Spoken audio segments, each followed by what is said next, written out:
Dennis Padilla, nakakaawa ang lagay sa ospital. Julia Barreto, emosyonal sa kalagayan ng ama. Isinugod sa ospital kamakailan ang beteranong aktor na si Dennis Padilla dahil sa umano'y komplikasyon sa kalusugan.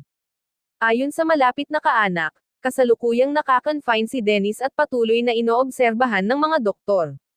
Bagamat hindi pa inilalabas ang eksaktong detalye ng kanyang kondisyon, kinumpirma ng pamilya na hindi biro ang pinagdadaanan ng aktor. Samantala, hindi naiwasang maging emosyonal ni Julia Barreto nang dumalaw sa ama sa ospital. Sa isang viral video na kumakalat ngayon sa social media, makikitang napaluha si Julia habang hawak ang kamay ng kanyang ama.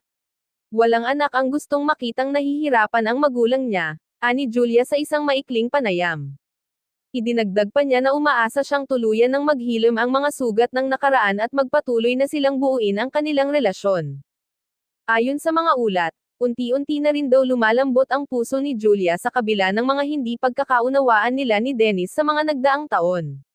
Marami ring netizens ang nagpahayag ng pag-asa na muling maibalik ang magandang samahan ng mag-ama.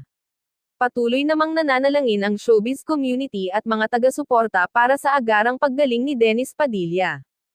Sa kabila ng matagal na panahon ng tampuhan at hindi pagkakaunawaan, tila nagiging daan ang kasalukuyang kalagayan ni Dennis upang muling mapalapit ang loob ng kanyang anak na si Julia sa kanya. Ayon sa ilang kaibigan ng pamilya, mas pinili na raw ngayon ng aktres ang katahimikan at panalangin para sa paggaling ng kanyang ama, imbes na muling buhayin pa ang mga lumang isyo. Mas importante ngayon ang buhay at kalusugan.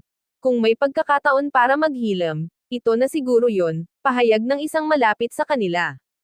Samantala, umaasa rin ang mga tagahanga ng mag-ama na tuluyan nang masimulan ang pag-aayos ng kanilang relasyon.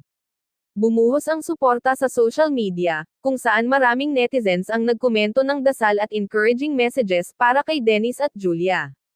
Marami ang naniniwalang sa mga ganitong pagsubok na susubok ang tunay na halaga ng pamilya, at sa kabila ng lahat, ang pagmamahal ng anak at ama ay mananatiling buo.